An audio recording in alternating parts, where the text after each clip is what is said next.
Well, let me tell you something, brother. This might be the best OG Kush I've ever had. Ooh. Ooh, yeah. You just said a mouthful, brother. I'm higher than helicopter, but listen though, Hulkster. YoungLurch has been running his mouth on that podcast.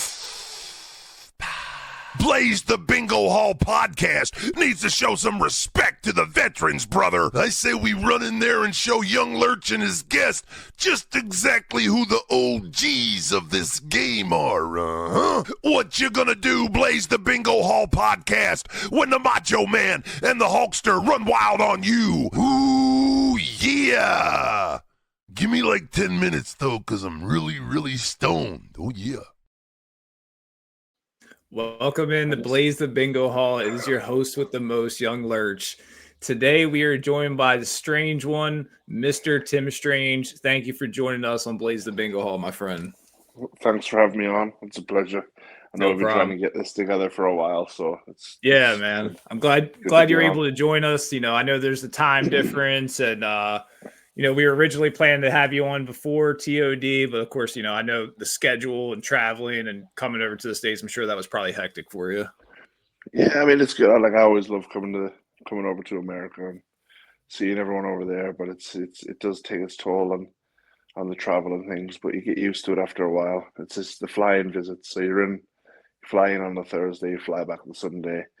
It's a quick flight. Then by the time you get used to it, you do your shows. Then you're on your way back. But no, I'll always love my visits to America. The fans are great there. The people are great there. So I always miss it when I come back here. It's always sort of a. And you're probably always, you know, it may be a long flight or a long travel, but you know, it's all worth it when you get there, I'm sure. Oh, 100%. Like it's always worth it. Like I don't mind the travel because I normally drive anyway. Mm-hmm. So if you look at a flight to America, especially the East, is like probably 7 hours, 7.5 hours. Whereas normally I'm doing 4 hours to a show, 4 hours back most nights during the weekend. So it's the same. It's like 8 hours travel anyway, but I'm driving. Whereas on a flight, I'm just sitting there chilling. We're just sitting there chilling, watching. That's it. Yeah, I seen some of the pictures you posted on the way over here. You know, you're drinking. Where did you have some mimosas, or what were you sipping on? No. Just orange juice in a glass. Okay. So I've had a friend who works for the airline, so sometimes I get bumped up to get the hookup. The hookup, so I end up going up. But it was good. Like it's good for the long haul flights. You'd prefer them on the way back when you're beat up and sore and tired and just wanting to sleep. But it's always nice to have the bit extra room, especially when you're 6'6", 400 odd pounds. It's nice to have a bit of space on the flight. Yeah, it's good to have that little extra space for you. Yeah, 100%. But we'll get right into it. And if I forgot to say it, but if you guys haven't already, hit the like and subscribe button. It's how we push it out into the algorithm. But let's start with you, Tim. Let's start at the beginning. You know, where in Canada did you originally grow up? Where are you from? So I grew up in Newfoundland. Okay. Off the east coast of Canada. I was born in a small town about Calgary, about 3,500 people. So obviously there was no work there, just without going into too much of the economy of the Maritimes in Canada. There was not really a lot of work when the fisheries shut down and stuff. So we ended up moving to Calgary, Alberta. So moved there when I was a teenager and sort of stayed there for a bit. And then I moved over to the UK and then I've been here ever since. So I moved over here when I was about 21. Okay. And I've been here ever since, really. I'm 42 now, so. That's what I was going to ask about Newfoundland. So that is considered the Maritimes? I don't really know, but okay. No, it's Newfoundland, it's Labrador, Nova Scotia, PEI. That's like Prince Edward Island. That'll be the Maritimes, in my opinion, anyway. I think that's what it is. If I paid attention at school, which I don't think I did too much, but I think that is the Maritimes. So what I know about it, I'm a fan of Rene Dupree. I know that's where like his family, I guess they're based out of, and I don't know if he still lives there now, but like his father like had the Maritimes as a territory for a long time. Yeah, I think they were out in Halifax, Nova Scotia. I think that's where they were based out there. There wasn't a lot really in Newfoundland. We had Sailor White, who was one of the original Moondogs from years and years ago. That was like the big wrestler star that we had, and he was from St. John's, which is about an hour away from me. But obviously there wasn't really a lot of pro wrestling, independent wrestling. Maybe there was, but I didn't know about it because we didn't have internet. We didn't have anything like that back in the day, so you didn't really have this sort of stuff. You can go on Google and say local independent wrestling promotions. It kind of had to be like a word of mouth type of thing, though, or somebody had to tell you. Yeah, like we'd get the odd show would come to town, like we were in high school. You get an independent show, and you'd see the posters up, and you go like, well, you don't know any of these guys, but you wouldn't do like, and you'd go and see them, and then like, you'd still go and watch it. But it was like me and my pal Johnny and Chris. Like we used to be obsessed with wrestling. All we did all day was talk about wrestling, look at wrestling, watch wrestling on videos and cassettes, and trade VHSs, and so backyard wrestling and anything we could do. Every hour of every day that we had that was free would be occupied with pro wrestling. Hell yeah! So, which is the way it should be, really. Still is now to this day. Yeah. So it's like always good. It's like a disease, right? Yeah, well, that's it. Like I always think it's like my one constant in life. Like I always say, I try to explain to people. Like it's like people would look at it, and people have their opinions on pro wrestling and stuff like that. But like for me, it's like every time I was sick as a kid, it was comforting to me to sit down and watch King of the Ring. Do you know what I mean? Every time I was like down or felt bad in my life, no matter whether I was a kid or whether I was an adult, you put some wrestle on or you talk about wrestling, you get lost in it, and it just takes you away from everything. You just enjoy it for what it is. Like, so it wasn't for me. It was always sort of it was always the one constant. Still is the one constant in my life that sort of makes me feel comfortable in the crazy mixed up world that we live in at the moment. Yeah, you got it's that very right. divided as well, but it's very divided, but a lot of people come together for wrestling. Yeah. So it's good in that sense as well. Yeah, it's a good outlet, and everybody should have some sort of outlet like that, whether it's wrestling or whatever, what have you, but yeah. When so you mentioned one of the Moondogs, was he like maybe someone who kind of like grabbed your attention in the early days, but like you said, there wasn't much going on? Like we knew him as Sailor White. Okay. And he was a local like celebrity, like pro wrestler. He was back in the old days of the WWF and stuff like that and things. But it was never really, we never watched it. We would always watch the WWF or the WWE, you know what I mean? It was always Bret Hart, Owen Hart, people like that would watch, Shawn Michaels, Davey Boy Smith, and things like that. And sometimes the WWF would come to Newfoundland once every blue moon. They would come into town and like little traveling house shows, and like we'd go see it. I remember going to see it, and like one of the first matches that I remember as a kid watching was like Davey Boy Smith versus Shawn Michaels. Wow.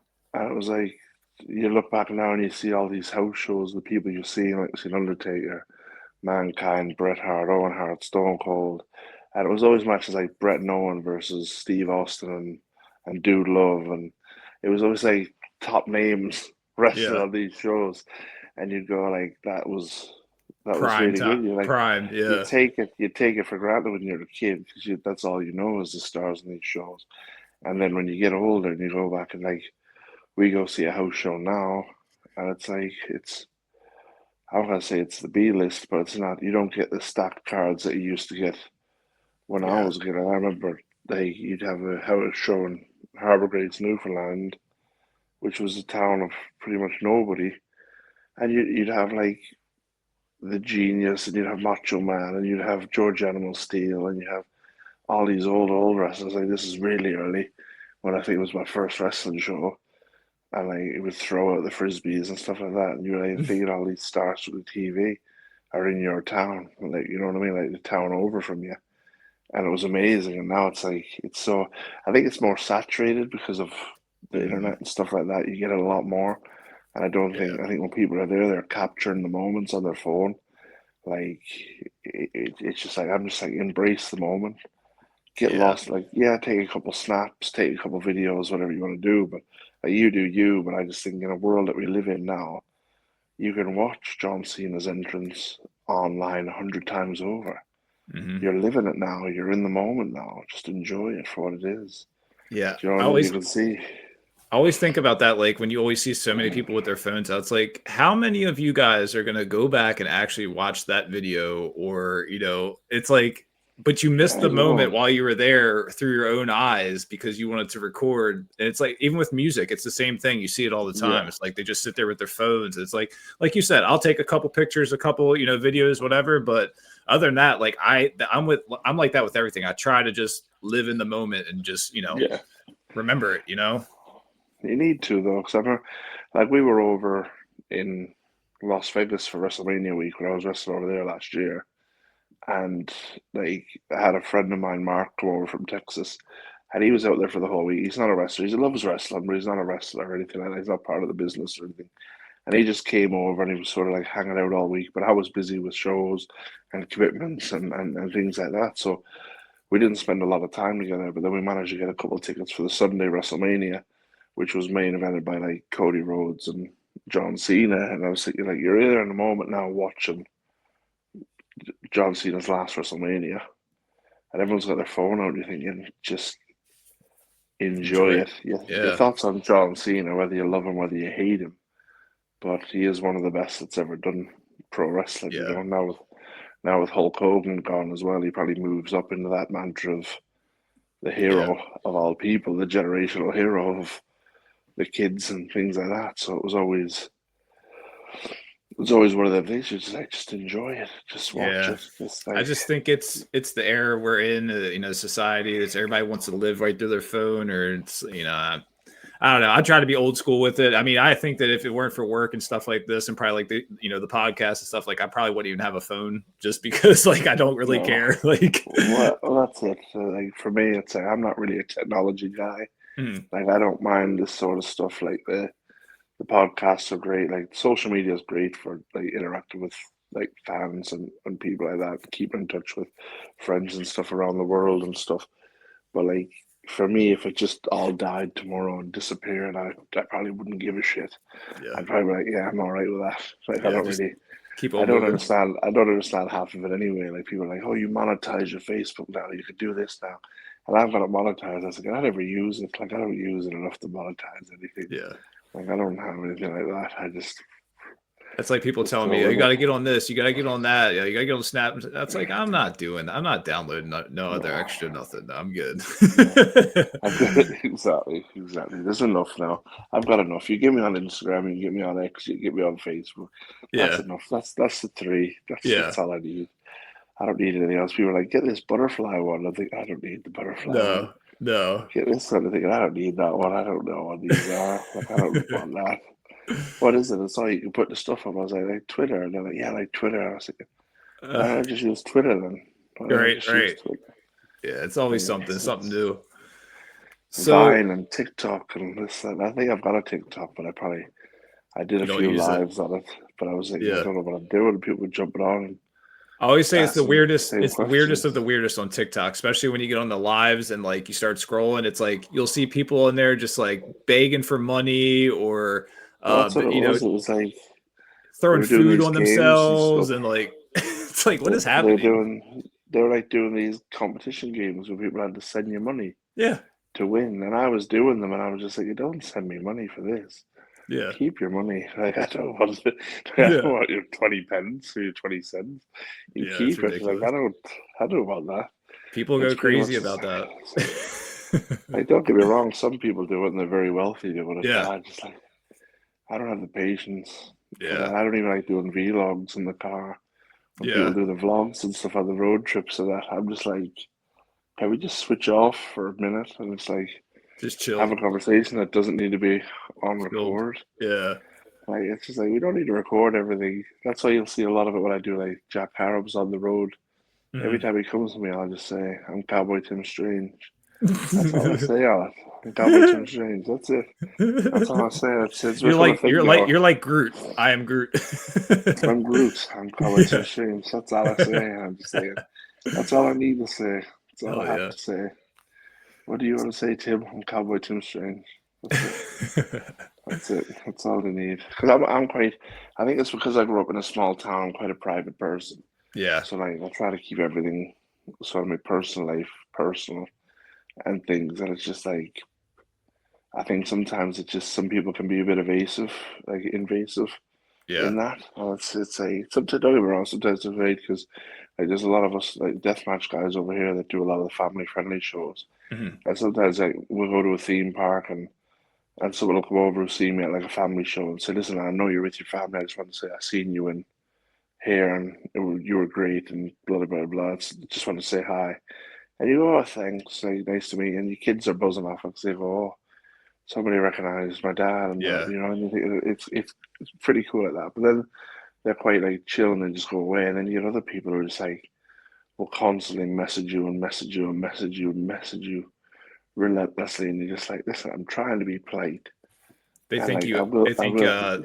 that you owe them something in some sort of Well, way. that's it. That's it. Like, and I'm always very responsive to people who message me on Instagram. Like, if anybody messages me on Instagram or wants a video done for anyone, even though I have Cameo, I'd pretty much do them for free on Instagram. If you ask me, I'll just do you a Yeah. video. I don't see, like, I got Cameo, so I said, get Cameo. I said, other than that, I'm just like, I'll just do this. And it's like when people ask me to do videos for like charity events and stuff like that, I'll do it. Yeah. And but then sometimes people are just like constantly at you asking you questions like it's just like and I get it, you're interested in it, but like a lot of these questions you're asked, like some of them are very crude people, like rude and that rude questions and Mhm. sexual questions, and I just go, listen, that's not my thing. Like you do you, and like bless everybody, but It's like funny you don't brought that up like because I know like you have a upcoming match against Mickie Knuckles, and I'm sure you yes, follow her on Instagram. I see it as I well. do, Like I her do. her stories, like when she does like I guess it's like an anonymous post type of thing, and Yeah, people are always constantly posting the wildest stuff, like sexual stuff, and it's like what like like it's you're not just getting anywhere with that. like she's a sweetheart and she Yeah. answers them all and stuff like that. Like whenever I do one of them NGL things, like ask questions in anonymous, I just like sometimes you get such rude questions from people, and like I'm always sort of talkative with everybody. If anybody messages me, I talk to them and stuff. But like as soon as they start getting crude or rude, I'll just go listen. If you carry on, I'm just gonna block you because it's like Yeah. I don't want to block you because I don't like blocking people or whatever. But at the same time, what you're saying to me is not appropriate. Like Yeah. for we're trying to have a conversation. You're asking me about my wrestling. I'm answering your questions, but don't cross the line where it becomes rude, or because then Yeah. I'll just be like, nah, we're done here. We're done here. Yeah. It's easier that way, I'm sure. Right, exactly. I So mean, that's good. no, I wasn't going to say anything. So you mentioned that you were 21 when you came to the UK.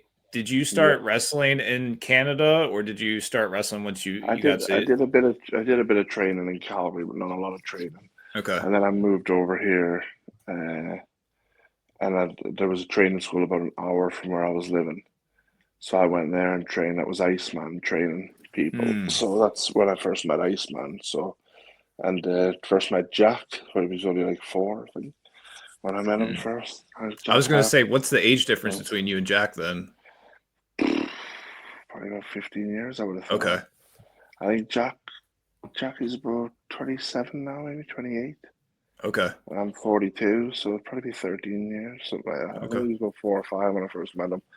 I know Iceman was training us and stuff, and like that's how I got it. Obviously, in with them, and they've been like friends of mine since then. Since like day dot, they've always been there for me. So they're good Was it a people. shock transitioning to like the British wrestling scene compared to what you did in Calgary? Not really, because I didn't do enough in Calgary to sort of have Oh, a a feel for no. the scene. Yeah. Like, yeah, I didn't know anything. I was still very, very like don't know anything when I came over here. So when I started training and stuff, you start learning more. But I think you find more when you go out on the road and you start wrestling and you start meeting like people on the road and things like that and learning when you're out and Showing you about. different So I think stuff. that was, yeah, I think it's because it's there's sort of so many different ways that people train wrestling and show you wrestling. As long as it looks good and it's safe, you know That's what I what mean? matters. It's one of them things.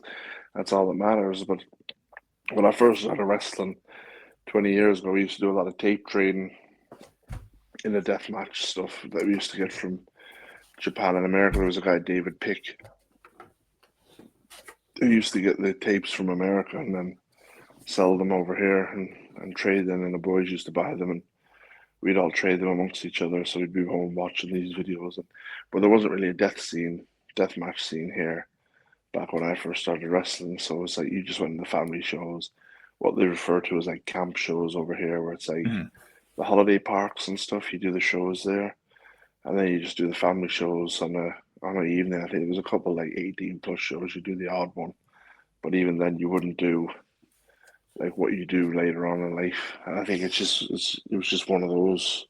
So you just get into the family shows and just stick with the family shows. But I think that's why a lot of the British deathmatch guys are good with the crowds and stuff, because all it is crowd work a lot of the times. When you do these family shows and house shows, you want to do a lot of interaction with the crowd and stuff like that. So when you transition that into deathmatch, it comes across a lot smoother because you're used to working with a crowd and going on the fly and stuff like that. Like you learn how to call matches on the fly and stuff, which I think now is becoming more and more of a lost art out there, because a lot of people like to sort of go through everything over and over and over again before they go out. But but each to their own. I mean, I know some people do that and they have great matches, and then other people just go out and say, "See you out there, kid," and they go and have great matches. So it's whatever works for them, really. I'm a bit of a mixture of both. I just like to go out and have fun. If you try to do anything back and just say, "Oh, do this," there's a good chance out there we might not do that anyway. If I feel it's different, because you get a feel for the crowds and stuff, and you want to be able to test what the crowds are doing and look at that and then go, all right, well, the crowds are into this, but they don't really like that, so we'll give them more of this. Do you know what I mean? And stuff like that with the match, which is what you need. But and I feel like it's always easy to tell when you watch a match where it's kind of, say, pre-rehearsed to the T and the crowd's not feeling it, and they do these spots that, like you said, maybe you should have did something else on the fly or went a different way, and it's like they do it anyway and it just falls flat, and you could just sense it right away. It's like, oh, they're just going through the motions of what they already pre-rehearsed they were going to do versus like actually, connecting with where they're at in their environment. Yeah, I always like it. Like, we do a lot of festival shows over here where it's not necessarily a wrestling audience on these shows. So for those, they just want goofy shit. You know what I mean? They want fun. They want entertainment. They're not bothered by wrist locks and reversals and stuff like that. They might enjoy it. Like the first time they see it, they might go, "Oh, that's interesting how they can do that," and blah blah blah. But a lot of the people just want to see people have fun, hard hitting. When you chop someone in the crowd come up for it, and they go, "Oh, fucking hell, that would have hurt." Yeah. And then you know what I mean? Well, they're coming up for that stuff, so do more of that. Whereas a lot of people plan the match, or whether the crowd like it or not, that's what they get. As you know what I mean? It's just like, here's your food, eat it. Well, I don't want it. Well, eat it anyway. You know what I mean? You're not going to enjoy that meal. Whereas if someone says, "What do you want?" "This is what I want." "All right, I'm going to do that." "Oh, can I have more of this?" "Yeah, of course you can." You know what I mean? You're going to enjoy that meal a lot more. So I think that's sort of what people need to know more about wrestling and things. And it's like, but I was quite lucky because I did a lot of traveling with a lot of good people early on in my career and stuff, and that helped with once you get the mind right, the rest of it sort of makes sense. It's just trying to have that eureka moment where it just clicks for you and you sort of understand it a bit better. And don't get me wrong, I'm still learning today. Like, I've had a lot of people still coach me and still offer me advice, and I'm always wanting to improve and always wanting to do better anyway. So it's a constant learning curve. You never know everything. Do you know what I mean? There's always stuff you could learn from anybody from any walk of life. Yeah, absolutely. Where did the idea for the cowboy gimmick come from? Was it always part of a plan, or was it something that evolved just naturally? So, well, when I was younger, I was always growing up in a small town and stuff. So we listened to a lot of country music, Irish folk music, stuff like that. So we grew up very hunting, fishing, this, that, the other. When I moved to Calgary, we had the Stampede there. We'd be cowboys and stuff like that. And then I lived in Texas for a bit as well. But I've always loved the Westerns. I've always loved like cowboys. I've always been, what kid doesn't want to be a cowboy? Right. You know what I mean? And then when I got into it a bit more, watching the old wrestlers like Justin Hawk Bradshaw, like when he used to come to town, I used to watch Bradshaw wrestle and stuff like that. He was always one of my favorites because I liked that Badass. rugged style.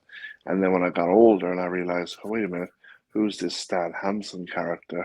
And you started watching people like that, you were going, all right, now this is what I like. You watch Terry Funk, you watch Dusty Rhodes, you watch Abdullah the Butcher, and all these guys influence me because I watch it and I go, this is what I love to watch, you know.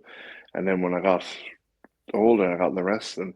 When I first started wrestling, they were like, "Oh, you're from Canada, you live in England. Do the patriotic Canada gimmick," because that was the thing at the time, you know, for the family shows. If you come out, you'd sing the national anthem and stuff like that. You do all that, and you cheap heat and all that sort of stuff, and it worked. You know what I mean? You did that for a bit, and then I teamed up with one of my best mates, and we did like a comedy tag team, sort of called Los Providos, and it was like we were Mexican twin brothers, but he was Indian, he was from Bangladesh, and I was from Canada, and we pretended to be Mexican, and we'd say we were identical twins, and it was good. Like we had a lot of fun doing it. We were on the road a lot. We were just doing a lot of good fun and good laughs on that, and then he went on to do something else, like still wrestling, went on to do his own stuff. I took a bit of a break because I had a bit of an issue with drinking drugs and stuff like that, so I got myself sober. And then came back to wrestling. So there's a little gap there from when I got sober. I was still doing bits, but I wasn't traveling. I wasn't going on the road. I was just working with a local promotion in Newcastle. So I sorted that out, and then sort of went back to wrestling. I thought, oh, well, what am I going to do now? Like I need to sort of not recreate myself, but come up with something a bit different. So it's sort of more of a serious role, but like that's not me. I'm not serious. So it sort of was looking around. Then I became like the lawless, like an outlaw type character, and then the outlaw transitioned to. And I just thought, I have all the cowboy hats because I love westerns. I wear cowboy boots all the time. I wear cowboy hats all the time in my regular life. And I was thinking, oh, why don't I just be a cowboy? Do you know what I mean? And Yeah. did I did it? But it's like and then sort of because I've always loved Stan Hansen, I've always loved people. There's a couple of guys already doing the gimmick in the UK anyway, so you always have that awkward moment. But not everybody's 6'6", not everyone's 420 pounds, not everyone's Everybody doing looks like every Tim show. Strange. Exactly, not everybody's me. Do you know what I mean? And I do it totally different than anybody else do it. Like we're all cowboy. And that's what people say to me. Say, "Oh, someone else is doing cowboy." I was like, I don't care because nobody else is me. Like you know what I mean? They're not gonna do it. There's 100 wrestlers out there with 100 gimmicks, and none of them are me. Like you know what I mean? I don't worry. It's like I want them to take my booking. I'm 42 years old. I want to unwind now. You know what I mean? I want to slow down. I said I'm booked every weekend. Yeah. I'm booked all the time. Like I travel the world. I do everything. Like I'm doing everything. I want a young guy in his 20s to come and say, "I'm going to take your spot." That's what I keeps need that. you You know what hungry. I mean? Exactly. That's what makes me want to go. Yes, I want you to take my spot. How do we make you take my spot? How do we get you to that level where you take my spot? Because like I'm very giving, and I know there's a lot of people helped me when I was first starting out that I had no right for them to help me. You know what I mean? Like it was sort of advice from people like Tracy Smothers and stuff like that. And you'd be driving with Tracy, and he would be giving you loads of stories and loads of advice and loads of tips on how to get better, loads of tips on how to do promos, those you know how to put a match together. And like he was such a giving guy and such a lovely guy. And I was just thinking like it was sort of for me. It was like it's like a pinch me moment because I'm sitting in the car with Tracy Smothers, and I used to remember because when I used to watch him years ago, he had a feud with Justin Hawk Bradshaw as Freddie Joe Floyd.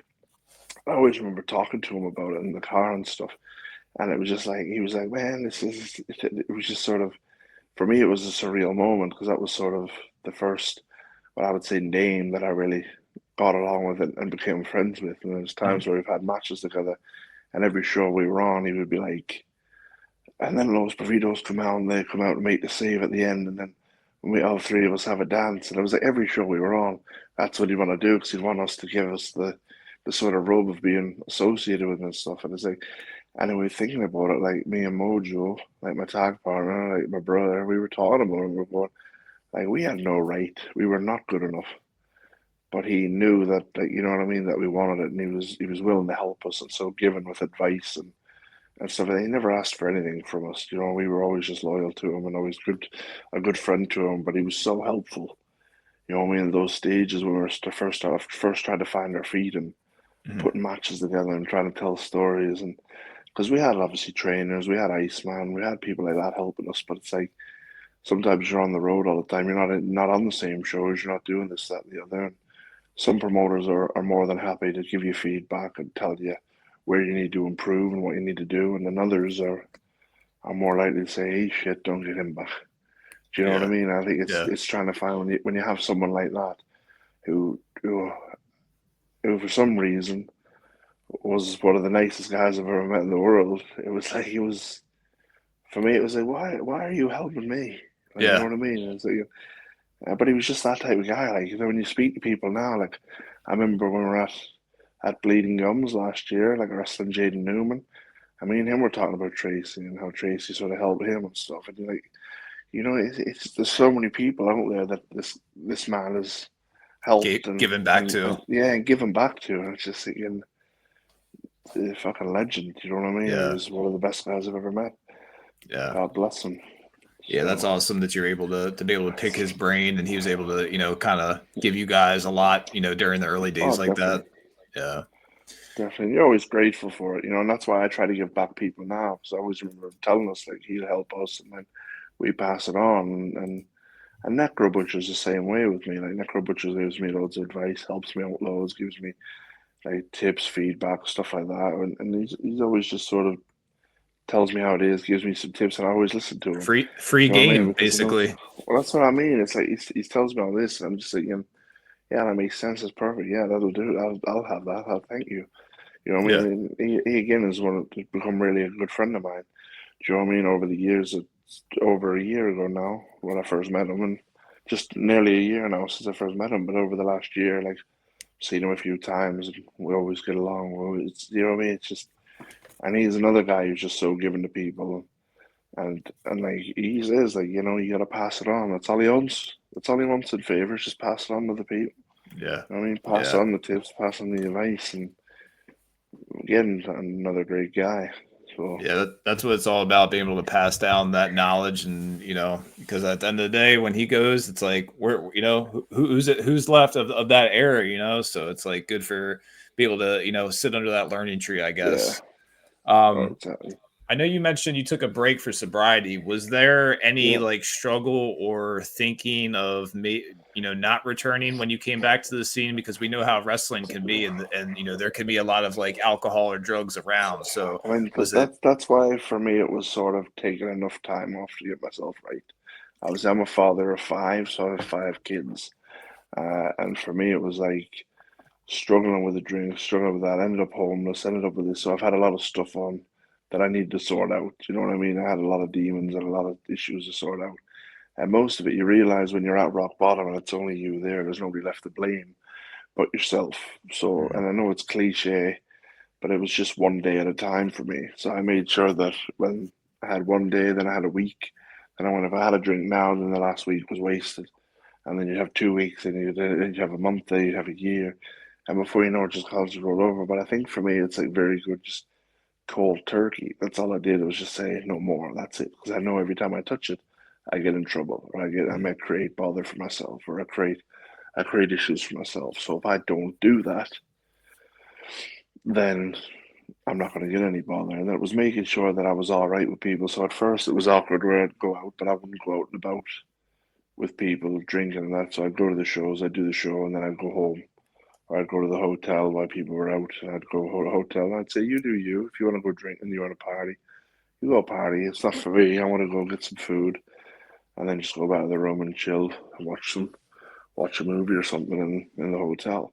Yeah. And that was fine for me. You know what I mean? I'm quite happy because I'm quite like a hermit anyway. Like I like to keep myself to myself. I don't really like to be out and about as much as I'm not a social butterfly as I once was. So, and I think that's probably one of the reasons why. Not one of the reasons, probably not the reason, but one of the reasons why I used to drink so much and do that, because I was always out trying to be this social guy, which I naturally am not. Do you know what I mean? I'm very, so the moment that you accept that and you go, yeah, that's not for me. And like everybody here is supportive. Like all the guys know. I don't drink. I don't do any hard drugs or anything like that. And nobody offers it to me. Do you know what I mean? Because they know I'm just going to say no. And when they do, and I say, "Oh no, I don't do that," they're like, "Yeah, it's fine, mate, no worries." Because, and I think nowadays, like, when I first became sober, probably 12 years ago now, when I first became sober, it was like it wasn't really a big thing. There was no non-alcoholic beers. There probably was, but it wasn't advertised as much. And sobriety was a weird, like, wasn't really a thing. It was like, "Oh, you don't drink?" That was a bit surprising. Mm-hmm. Whereas nowadays, there's that many guys out there that don't drink. It's Do you know more of what I a mean? normal thing now. Exactly. A lot of guys out there don't drink, don't do drugs, don't do anything. So it's me going for food after the show is quite normal now. Do you know what I mean? With everybody, Yeah, I think that's becoming more things have changed a normalized. lot. Exactly, exactly. And I think that's partially to blame because you look at a lot of the guys who die young from that party lifestyle, and you've got to say some changes need to happen. Do you know what I mean? You need to look after yourself to some degree Yeah. to do what you do. And like some people like to party and go for it. You know what I mean? That's you. You do you, but I'll do me, and then we'll all Yeah. be happy.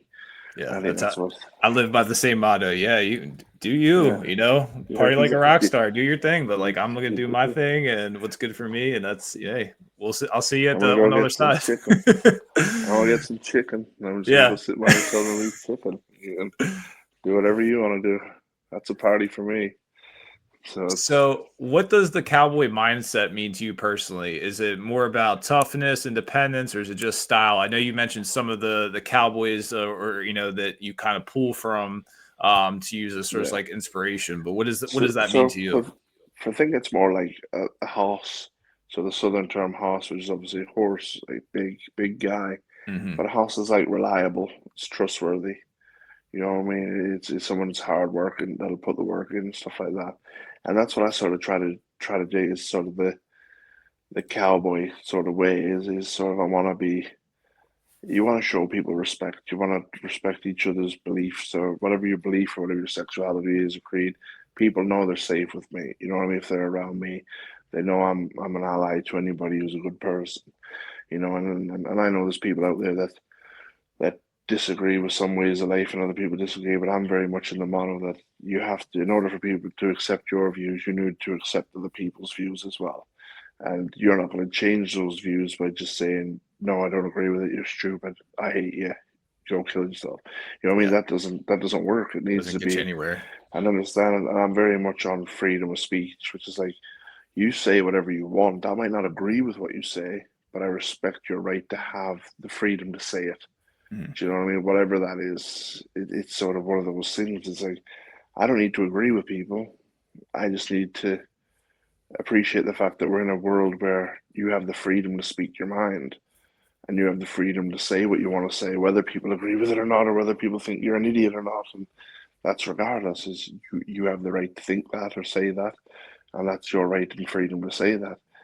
And I think that's where the world fails a bit is because everybody has their own views, and it's if you don't have my view, then I hate you, and if you don't have my view, then I hate you, and then it's not just the fact of going, hey, you just because you believe one thing doesn't make you necessarily a bad person, unless you like kill everybody, then you're pretty much a dick. But you know what I mean? If your beliefs Yeah, are just slightly different than other people's, or you just hate one more guy, or you just believe in one less god than other people, like I don't get the whole. Just people are let very people.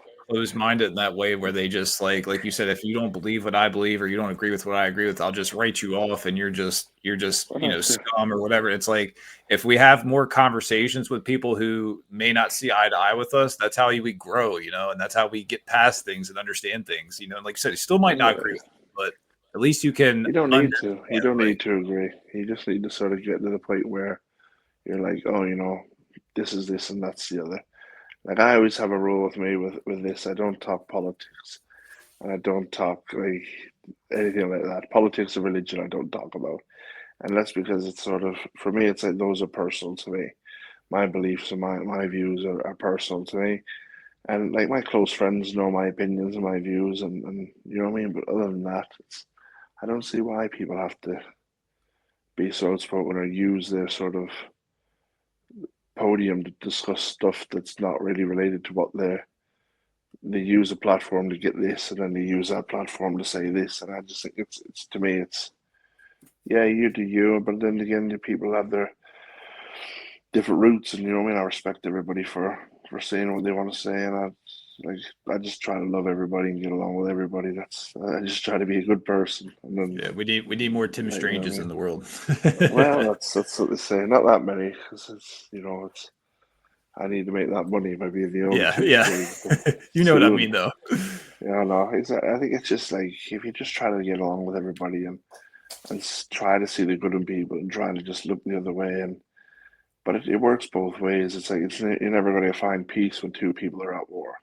Yeah, Do you know what I mean? Somebody has to be willing to go, here's my hand. Do you want to shake it or do you want to walk away? yeah, And then if they want to walk away, you let them go. But if they want to shake it and sit down, come to the table and talk, and then let them do that. But yeah. I think the internet doesn't help. Do you know what I mean? Nah, it kind of is the fuel to the fire sometimes because everybody's so yeah, readily exactly. available at any given time to just give an opinion or whatever, or fly off the hinges. But Well, just people I, take stuff out of context half the time, especially when it's text. yeah, Like yeah, that's why I yeah. don't like text because it's like you text someone, you go, oh, what? The How does he mean context, like yeah, you that? don't And you really go, always understand it's it. like, Yeah, so what are you talking about? I just said this. It's like, oh, well, I don't see it. It's just like, what? yeah. I took Hold it up, like that. hold up. Yeah, Exactly. And it's like, yeah, it escalates quickly. But yeah. So you recently competed at your first ever CZW Tournament of Death. What was that yeah, experience like for you personally? it's unbelievable because for me, for 20 years, I've been a fan of CZW. Okay. And I've always loved CZW. And to be quite honest, at 42 years old, 23 years in, I've never ever thought I would get an opportunity to wrestle for CZW. So when I got offered to do CZW, not only CZW but the Tournament of Death, I was like, hell yeah, I'll be Let's do there. it. Do you know what I mean? And it was like, and it's a credit to a lot of people who helped me along the way, like Ricky Shane Page and people like that, who's a good friend of mine. And he sort of it's one of the guys who offers me a lot of help and a lot of guidance, a lot of advice and stuff like this with wrestling and things. And sort of he always helps me and always gives me advice. So like when I got Tournament of Death, though, Tournament of Death was just an unreal experience. Do you know what I mean? Like you can't be. I'm so grateful to DJ and CZW and the team over there for giving me the opportunity to perform there and be seen there, and it was such a great show from top to bottom. It was such a great locker room. Like everybody there wanted, like we were all there for the show. Do you know what I mean? We're all there to make sure that this was a great Tournament of Death, and it's a credit to everybody who brought everyone together for that. Like everybody was there to g up everybody, and everyone was there to support everybody. And like some shows you get like where people are just trying to like, oh, I'm looking after me, I'm doing it. This was Yeah. like a whole thing for Slack. It was like his night, and everyone was coming together to put this show on. It was a hell of a show. So even as a fan standing there on the farm and watching it, like it was just sort of You're able to kind of sit, unbelievable. take Yeah, yourself out of it. exactly. Yeah. Like it's just like I grew up watching the tournaments. You know what I mean? Like Yeah. 20 years when I started, Surreal. used to tape trade to watch these shows, and now I'm on one of these shows. Yeah. It's just like a, and I do suffer sometimes with imposter syndrome because you always go like, why am I here? Mhm. Like how did I do this? How did I fall into this?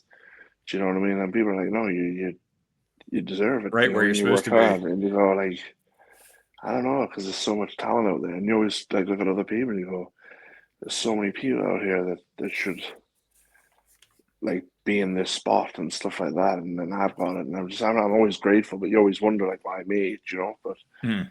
at the same time, I'm never going to say no to them. And they looked after me when I was there and stuff, and everything was great, and I got to see my pal Evan, who lives in Philly, and stay with him a couple of days and chill out with him and the guys and stuff, and Louis Jr. and stuff. So it was, you know what I mean? For me, it was just a great few days over there, and Yeah. like meeting people and speaking to people for the first time, and overall, it was like for me, it was probably one of the best days of my career, And if you not the had best day. Schlack, of course, in the first round. I How slack, did yeah, in the first round. that was pretty intense. How did Yeah, that match push you to your limits? I know you bled a shit ton in yeah, that match. It took a just a beating. smidge, just a smidge. But I mean, Yeah. that's the thing. It's like it's a tournament of death. You're gonna turn up and take a beat. So it's Oh like yeah. you watch like some of the old, like when they mentioned the stipulation to me, like the gussets and cinder blocks, and you go and watch, and you're watching like Masada versus Danny Havoc and stuff like this, and you're watching those guys they tear it apart, and sort of when he hit him with the wood in the arm, and some of like historic moments from previous CW Oh shows and yeah. stuff like that, and you're watching this and going, that's great, but like I really need to get like something like that in, because like it's just like a nod to them, because like I have all the respect in the world for Masada, and like all the respect in the world for Danny. Like I've never met him, but like everybody speaks so highly of him, and like I watch his stuff, a big fan of him and that. And like when you can get that in, you just think at Tournament of Death, I can get this little, like just for me, it's like a little nod for Mhm. me to those guys. It's like I like that. Like I was all for that. And like Yeah. and Schlack was an absolute dream. Like he's such a great person, and you know what I mean. It was an honor to wrestle with him on his night. Do you know Yeah. what I mean? Get the opportunity to wrestle him on his night in front of that crowd, and it was just really good, really good. But Was there any specific moments during that match that stood out for you, or maybe changed your outlook, like going forward?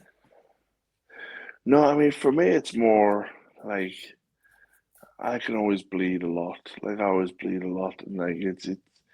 But like that match, I've watched back, and like things for me, it was like you don't feel like you feel like you're watching yourself. Like I know it sounds that's I am watching myself because I'm watching my match, but it's like you at the moment you sort of take a step out. And normally, sometimes when I have a match like that, I never want to watch it back because Mhm.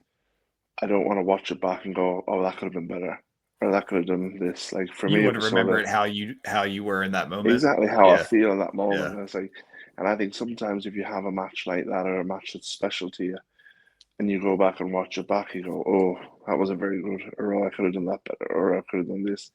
And like, but I've watched that match, I was thinking like, yeah, I took a beating, but it was.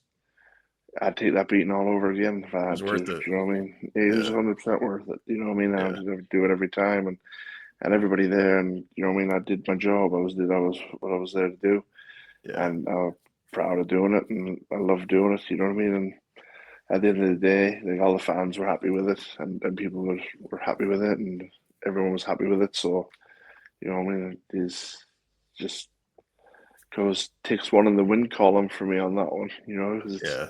you couldn't take that away. You couldn't take anything away from me with that, but So thoroughly how does enjoyable. like the American deathmatch scene compare to the UK deathmatch scene in your experience?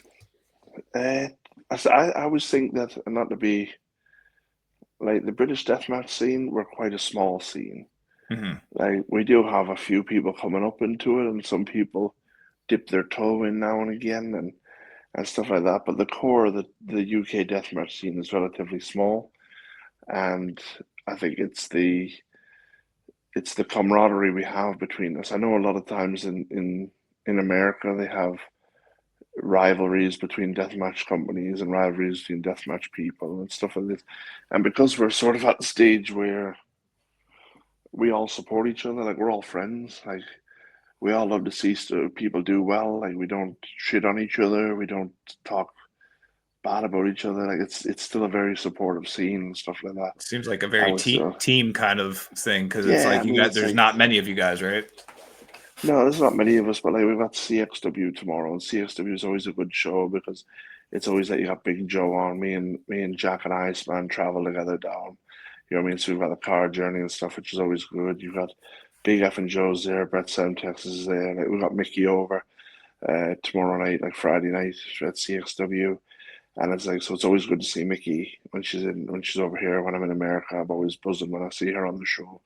And then you've got like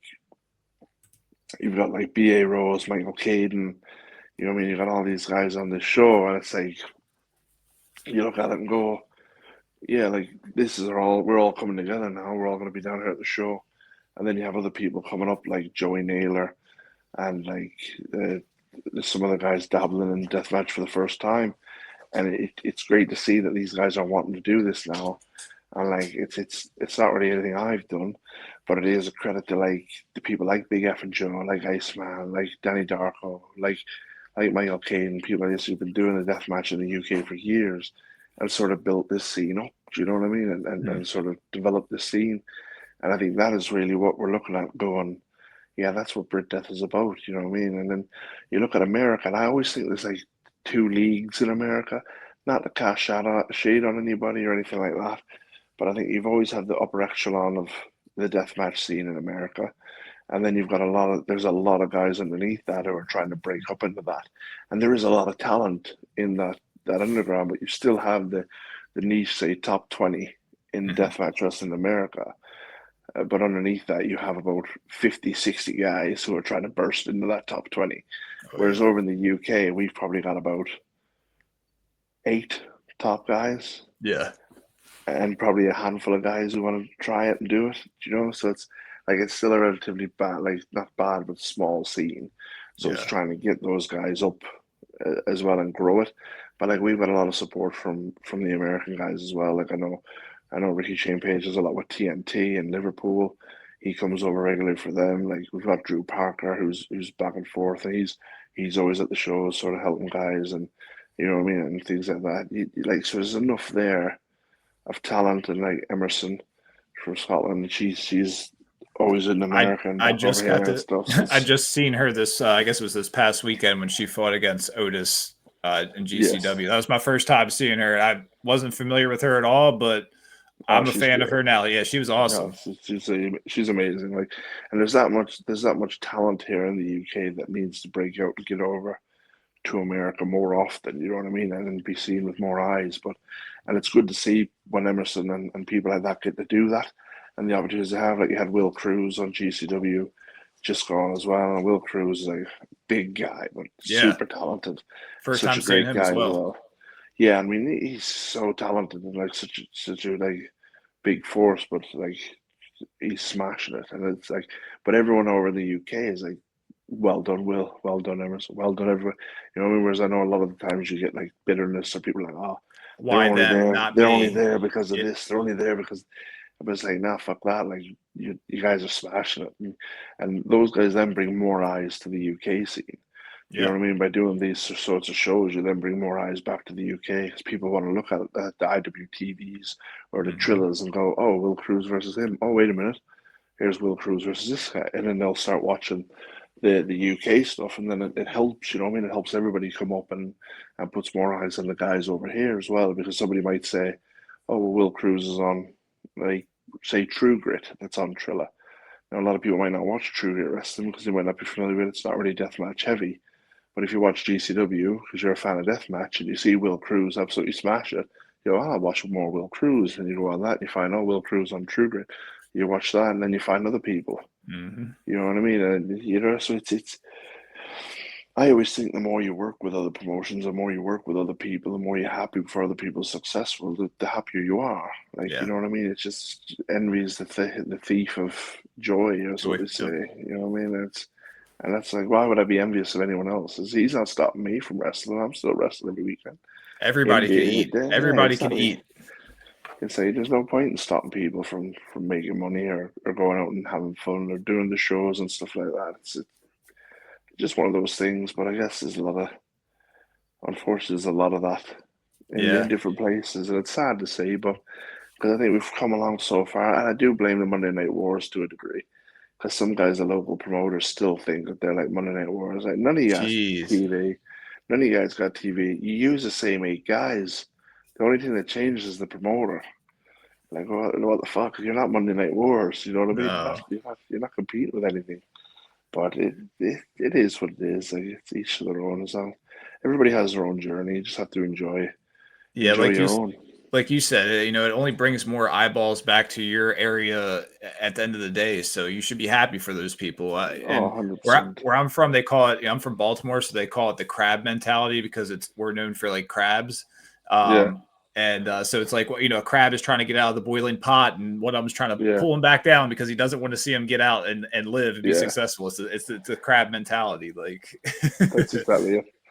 But that's what it is in a way. But I just always think it's like, and maybe it is when you're young and you're trying to get up more and you're trying to do more and you're trying to do this, that, and the other. But like, I'm 23 years in now. You look at it differently. I want to see guys do well. I want to see You know what I mean? God willing, I've got a few more years left yet, but you're looking at it and you go, and I want to see these guys come up. I want to see these young guys come up, and I want to see them improve, and I want to see them get opportunities. Because when I first started, it was unheard of. Like you had the odd person like Jody Fleisch and Johnny Storm would go over and wrestle for CZW now and again, or wrestle for TNA and stuff. But it was unheard of that anybody from the UK would be flown to America and stuff like that. And I mean, in the last few years, we've had loads of guys going over. Mm-hmm. You know what I mean? The like Big F and Joe, Lou Nixon for GCW. I've been over a few times. Jack Harrop Iceman's been over a few times. Drew Parker, you mentioned. And it's Drew Parker's over all the time. Like, you know what I mean? And these guys are just like living it up, you know what I mean? Doing really well. And I love to see it because everybody's such great people. Yeah. Like, they're so good people. So when we have a show, it's not like, oh shit, I want to have to see that guy. It's like you look forward to seeing everybody. That's what I do anyway. I don't know. Everybody might think I'm a dickhead and be like, that fucking Tim is going to be God here. damn, and everyone's just like, God damn it, not Tim. And then it's like, no, I'm going in. Hey, everybody, I was happy to see you guys. It's like, fuck this guy. No, I mean, I will say that anytime that anyone, like I said, I've had a lot of people say, you got to get Tim Strange one, you got to get Tim Strange one. And they always say the same thing, which is Tim is one of the nicest guys you will ever meet. And it's literally every person I've interacted with. So you must be doing something right, Tim. You know, you're just a genuine dude. So, you know, keep doing you, basically. I try to be a nice person. Yeah. That's all I can do, really. Yeah. So you mentioned you have a big match coming up. You know, by the time this comes out, it'll already have happened. But you are, going to be facing off against Mickie Knuckles. Is that your first time going against her? So we're in a triple threat in Scotland.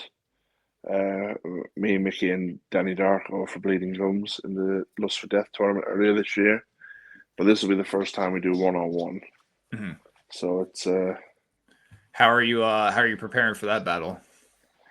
It's you never prepare for people like that. You know what I mean? Yeah. It's gonna be a fight. It's gonna be fun. You know what I mean? It's what we do. Like we're both familiar with each other, so it'll be good.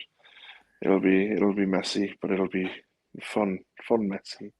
It's always fun.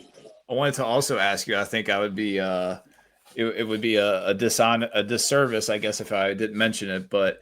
The night before TOD, you participated in 7 in a Taipei death match against the one and only one-man crew. One-man crew. Yes. Who, started his shit somewhere here in the bingo hall, and it caught fire after that, and it led to a match. So let's talk about it. I mean, are we pulling the curtain back? Or are we gonna keep it going? Whatever you want to do. I mean, I got like. Me and Anthony, the one-man crew, has been speaking to each other for a while and stuff, and like he's always been very respectful and always like saying, "Oh, do this," and I'm just like, "Brother, you do you," and he was like, "Oh, we'll do this," and to be honest with you, I never thought that a match would come of it because of the distance and stuff like that, and the things like that, and then obviously when we had the opportunity to do it, when Mike reached out to me from 7 about doing it, I was thinking. Yeah, fucking why not? You know what I mean? Why not? And then obviously he had that match with Masada, and then he had all the backlash from that and stuff, and then things like we knew what we had to do that night. You know what I mean? That was sort of, but like he's a nice guy. Like I got a lot of time for him. I speak to him, still speak to him regularly now. I know he's doing a bit of acting. He's taking a bit of time off and stuff. But I wish him all the best. Like he's always been. He winds a lot of people up, but I think everyone does that sometimes. But I think he just keeps it going. Yeah, exactly. And I think a few of the guys knew like it's gotta be a work list. Like he's gotta be trying to work the boys here. He can't be like that. But he fooled a lot of people. Like I didn't buy into it. Like I didn't drink the Kool-Aid. I didn't believe. Like that it was anything other than a wind up, like you know what I mean? Because I thought, who is this? Like he can't be that, because he would reply to everybody straight away. I was like, he's got to be winding them up because nobody sits there that much if you're not on the wind up. Like nobody can be that pissed off over a random guy going, I didn't think much of that rap song. Do you know what I mean? But he was just like, no, you don't know anything. This is my career speaks for itself. You don't know him. I'm just thinking, yeah, he's definitely doing something here. But like, we had a lot of fun. Like, a lot of Yeah, fun. it definitely was fun. He got Yeah, I mean, even he got a when bit it bloody. first when you guys first started interacting, and I remember posted it, and you're like, I won't watch it, but I'll reshare it. I was like, okay, whatever. Yeah, that's it. That's it. It It's was like, but he knew that it was all in yeah, good fun. Like when I was putting stuff up, and he'd post stuff, I was like, I'm not going to watch this. I'm not going yeah. to do this. Like, you know what I mean? But it was good. I It don't know was if you've good fun. seen his recent shenanigans, but he worked a lot of people again when he had him thinking that he was retiring, and when he was at King of Yeah, Match, and he came out and told them all how he really felt about him. So he's yeah. back at it again. Back at his old tricks. So he's do well. Like it's always good to see him though. Like, he was a nice guy when I met him and hung out with him for a bit and stuff. Hell yeah. So it's good. He got a good bit of a cut behind his I ear. was gonna say, yeah, we were talking So about that at TOD. He got a nice little cut behind the ear there. yeah, he's all right now though. Yeah. Still got his ear, so I guess that's the most important part. Play with feathers, you get your ass tickled, isn't it? So There you go. it's I haven't heard that so one before, but hey, it works, right? that's it. That's it. Are there any dream matches or opponents that are still on your radar, either in the UK or internationally, or do you think like that? I know a lot of wrestlers sometimes will tell me they don't kind of think in that perspective. I don't like, to be honest with you. I mean, I've been quite blessed over the last, like, I've only been doing death matches for 2 years now. I look at the people that I've wrestled: Necro Butcher, I've wrestled Alex Colon, I've wrestled Dread, I've wrestled Casanova Valentine, I've wrestled Big F and Joe, I've wrestled Ace Man, I've wrestled, you know what I mean? Some Mickey Knuckles, I'll be shellac, some wrestling. big names, yeah, Slack, yeah. Slack, I've wrestled, you know, Ricky One Shane man Page, I've crew, wrestled. yeah, One man crew, I've yeah. wrestled, you know, Ricky Shane. Uh, like, so it's like, for me, it's like I've just been so blessed. Like Hoodfoot, I've wrestled. It's like that many people, and you go on like in such a short space of time. Like, I don't really know who's left for me to wrestle. Like, you have people like Cruel, which I think I would love to wrestle Cruel. That would be a good one. Yeah, you know what I mean? Like Matt Tremont, obviously, is another one who I would love to wrestle. Like John Wayne Murdoch. Like, I got to wrestle Reed Bentley in Scotland when he was over, which was great. Like, I would love to wrestle like John Wayne Murdoch as well. Like, it's just Madman Pondo. Like, it's like there's a lot of guys out there who I respect a lot, who I would like to wrestle. But like, you got to understand as well, when these guys come to the UK, they're probably only going to do 2 or 3 matches. So you're lucky to get in there, even if it's like a four-way or a tag or something like that with these guys. So, but I've been quite lucky to wrestle all these guys, and like, credit to like Marks or Russ, like in Vegas, they helped me chop 3 of them off with Necro Butcher, Alex Cullen, and Casino Valentine. Those guys helped me out tenfold. You know what I mean? Because that Necro match really helped me out, like, to get noticed and get eyes Oh on me yeah. and stuff. So it's like, it's a credit to everybody, and like, but those guys have always looked after me. Every time I go to Vegas, those guys look after me. So shout out to those. Like, but no, I mean, I've been quite blessed with a lot of moments. And wrestling TOD against Schlack, who then went on to win it. That for me is always going to be like, A you know what feather I in mean? the It's cap. completed it. You know what I mean? It's like, for me, that's like, I'm happy with that now. There's not really a lot. Like, I'd like to go to Japan. I'd like to wrestle Abdullah Kobayashi over there. Like, I'd like to do. But like the stuff that's like you love to do, but it's, you're just thinking, if it happens, it happens. You enjoy the journey, don't you? And just whatever Live in the happens, moment. happens. And yeah, exactly. Just be grateful for what you had and the opportunities you had. So it's like, I'm quite happy that if something happened, like, God forbid, something happened, and I was like, I've got to like retire tomorrow. That I can look back at everything I've done over the last 23 years and say, you know, I've made friends for life worldwide. I've traveled the world. I've met loads of nice people. I've had a lot of fun. You know what I mean? I've wrestled some dream matches. I've wrestled on some amazing shows, and so I'm grateful for that. Yeah. Do you know what I mean? It's That's what like it's all about. yeah, exactly. Look at that stuff and going. Like, I always tell people, like, never fixate on one goal. Like, I know a lot of the guys are like, oh, I want to be on WWE, or I want to be on AEW, or I want to do this, or I want to do that. And you go, it's great to have that as a desired destination, but don't let that one goal dictate what you're going to do between now and then. Like, just enjoy the ride, like enjoy the journey. It's never really the destination. You'll get consumed by Exactly. it. Yeah. It's not the destination; it's the journey to get there that you find at the end. Like when you sort of get there and you go, I had a lot of good times to get me here where I'm at now.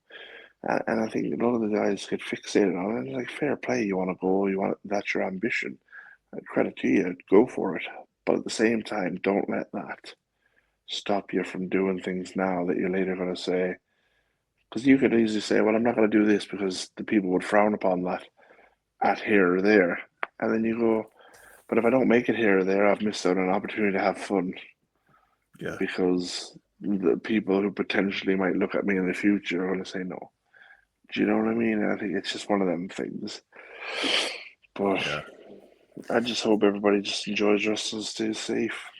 So you mentioned that you've only been doing death matches for a few years. Do you feel like, is it harder to break in around you because there's only a certain amount of guys that are looked at as, the go-to, or you kind of got to earn your stripes to get in? Like, I mean, for me, it was sort of I trained with Iceman anyway, so I've always been a fan of the death match, but I've never really went for the death match because before there was never a scene.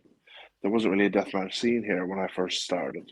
mm-hmm. And then I've done so many years, like I've done at a stage, say 15 years, 16 years, and then all of a sudden there's a small deathmatch scene, maybe a handful of guys doing it. But I'm wrestling every weekend anyway. So for me to be like, oh, well, I want that. It's like the kid with a toy. You've got all these toys. No, but I want that toy.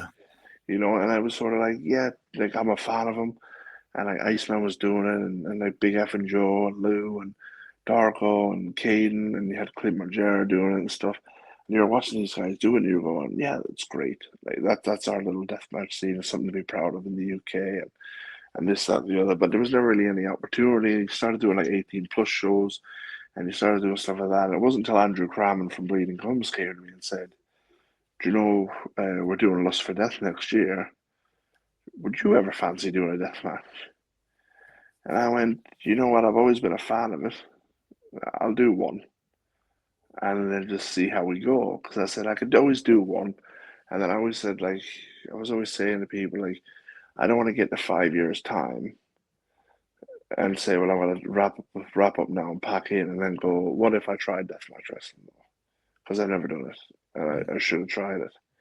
Whereas this was like, if I do this one, it was in with Jack and it was in with Tomby. I got tattooed in the match. Like that was the first death match. I got tattooed, and I loved it. And I come backstage, and Big F and Joe was there, and I had my Toy Story pants on, and I was eating a cake. I had a carrot cake, and he was like, "How was your first death match?" And I was eating, loved it. It was great. You know what I mean? I remember talking to him about it, and then going, well, "I want to do it again." You know what I mean? And he'd go, "Yeah, well, next show."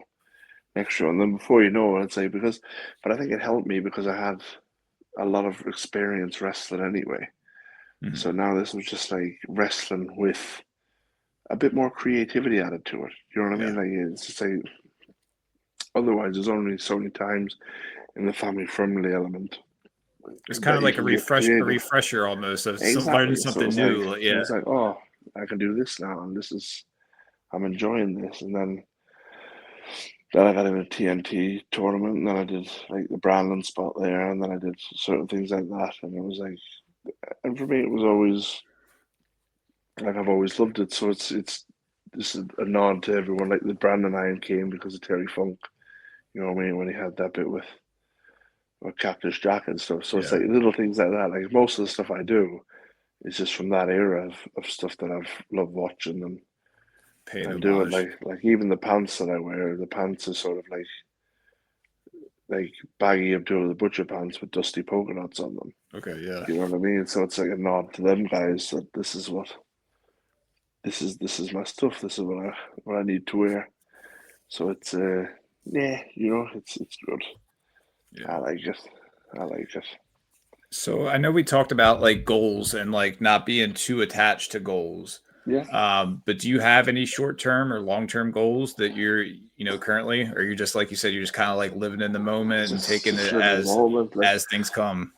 Like there's a lot of places that, like, obviously I want to go back to CZW, and I think that'll happen anyway. So but like, it's one of those things where it's like, if it all aligns, I'd love to go back there a bit more often. You know what I mean? And wrestle for these guys more often. But again, it's sort of like I've got Vegas next year when I'm over in Las Vegas with BA Rose for the week, and we got a few shows lined up there as well. So like that's going to be a lot of fun. But to me, to look at short term, long term, I just want to go out and have a good time, entertain the fans. You know what I mean? You're not here for a long time, you're here for a good time. You know, Yeah, so it's just like make the most of it and go out and just have fun. Like just enjoy just the moment. that's about, yeah, exactly. Because you never know when it's going to stop. You know what I mean? You Yeah. never know when you can go on. That could be your last match. That could be your last. You know what I mean? That could be last anything.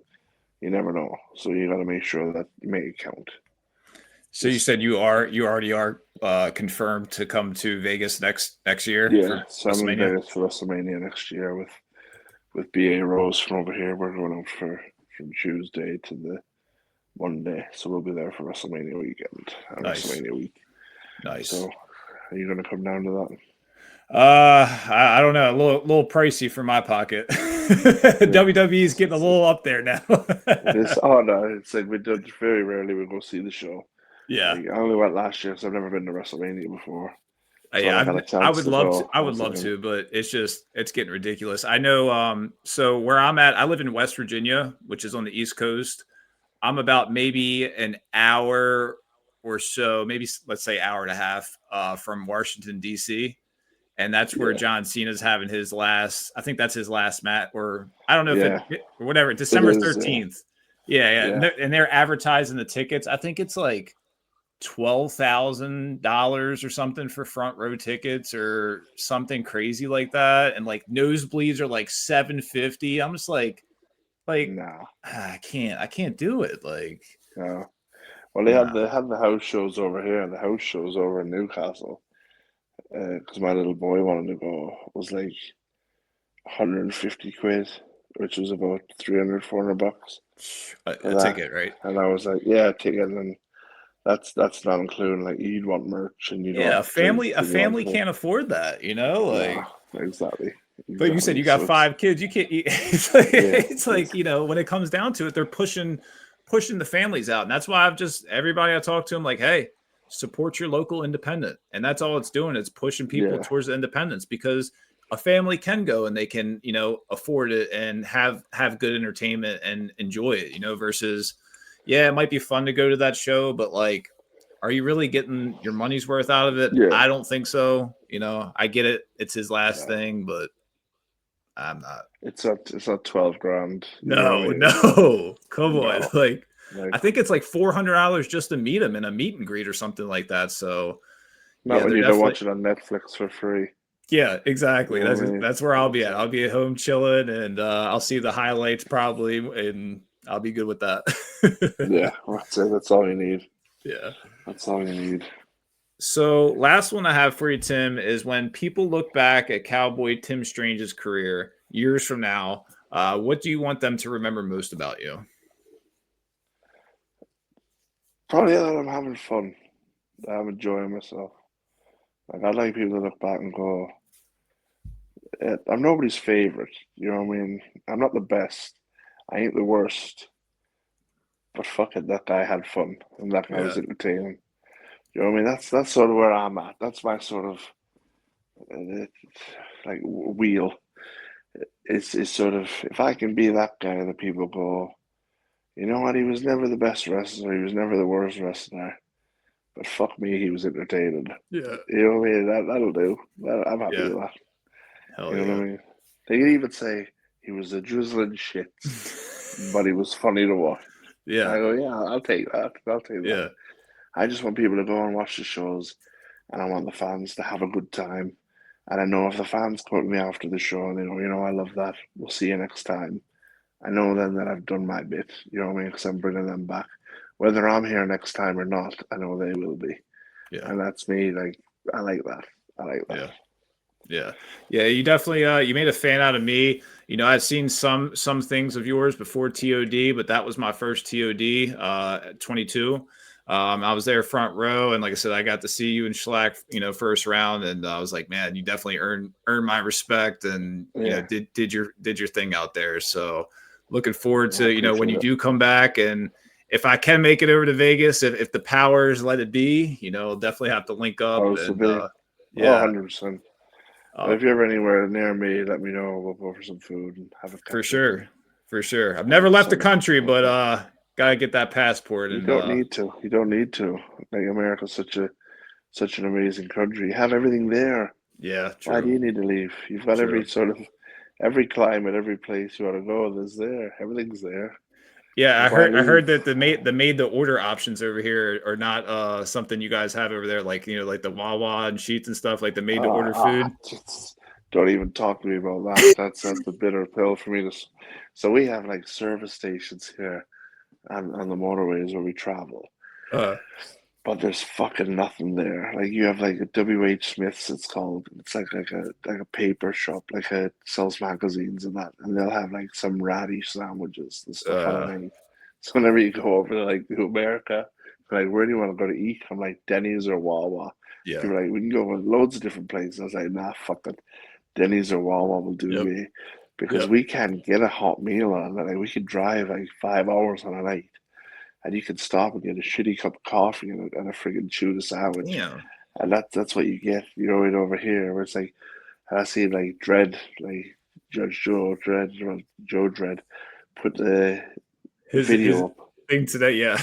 I see Yeah. that. And I was like, man, you shit on one of these. It's like, you don't know how lucky you are. Like, oh, please. Like, you Hey, don't now know. you have to do I the said, rebuttal. You have to do the rebuttal of his video and be like, you bastard, you don't know how lucky you have it over there to be able to say exactly. that those places are shit. I was like, this is what we have. I'll do a video and I'll tag him in and I'll say, Yeah. brother, this is what we have when we're here. Yep. We have a McDonald's or we have a ratty sandwich from the shop. Yeah. Yeah. This is our service, a cold sandwich. You know what I mean? There's no like I can't go in on it like Wawa when we did the H2O like last year. Like me and Lou Nixon was stopping at the hotel and across the street there was a Wawa. And we would go over in the night. It was like an hour, and we would go over and we'd say, "So what do you have on? What do you have on at the minute?" Because normally at night time over here. Yeah. And you go like, oh, we're not doing hot food now. We've only got Yeah. cold. You know what I mean? Like, what the fuck? They're like, Whereas like whatever you over want. there, they're like, oh, what do you want? And I was like, oh, what do you have on? And they're like, well, everything. What do you like? Whatever you want on the menu. And you think, yeah. So I can have this turkey bowl, mashed potatoes, and gravy, and all this. They're like, yeah, of course you can. I was I like, could have it. Yeah. what? So I can eat some real food. You guys were You probably know what I like mean? kids in a candy store, being able to go over there and just order whatever at 100%. any time, right? 100%. They're like, let's go. Let's go. Yeah. Should we get a Yeah. hoagie? Get some more hoagies and that. You get that, then you get a meal, then you get a hoagie for your room for later. You're like, oh, I'll just have a hoagie for later on. You think over here, it's like you could have this tuna sandwich that's been in the fridge since 8 o'clock this morning Uh, at like 1 in the morning. That's your options. Or a cold sausage roll, which is like a pastry with sausage meat in it. Like that's your options here. It's like, is that what you want? maybe we need to bring the Tim Strange made to order, you know, convenience stores across the UK out there. You know, Maybe maybe whoever maybe wants that to would be that. sponsor it, invest. I think it would be great for the wrestlers, but Oh yeah, there's not really a lot of I don't know if there's a lot of demand. There would be probably a lot of demand for it, I guess.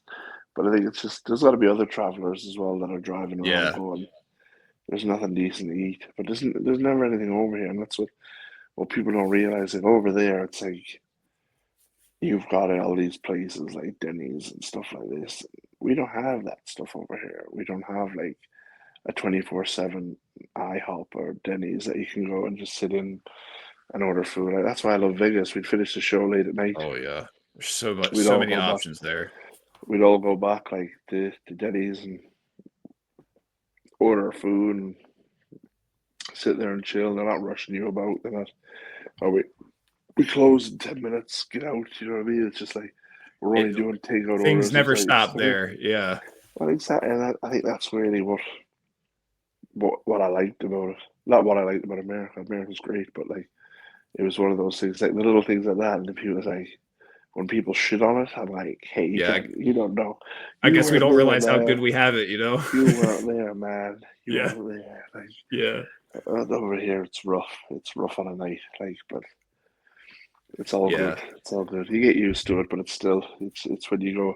It's only when you go over and you experience well, you don't know how bad you have it until you see how good yeah. other people have it over there. Well, that Yeah, it's serves like us we're spoiled, man. We don't realize how like you said how good we have it. But exactly. We would kill for anywhere to get a hot meal on a night, and I'd say hey, over like I here, said, I'm still pushing nothing. for it. Whoever wants to invest, we need the Tim Strange's I'll do it. 24-hour Barbecue, breakfast spot or barbecue. whatever barbecue, whatever we can get going on over there. So So why where you not? can better than I'll tuna do fish anything. sandwiches. Exactly. Tuna fish sandwiches that have been in the fridge all day. Not even fresh. Not even freshly made. It's like it's been there all day. Ugh. It's Well, Tim, madness. it's been an absolute pleasure, and I appreciate you for stopping by the bingo hall. There's your handle No right there problem. for Instagram. Let the people know where they can find you, or if you have anything coming up. This doesn't come out till about mid-November-ish. So if you have anything you want to Yeah, plug, feel free and let them know where they can get you at. just loads. Follow me on Instagram. Follow me on X. I post everything there wherever I want to be.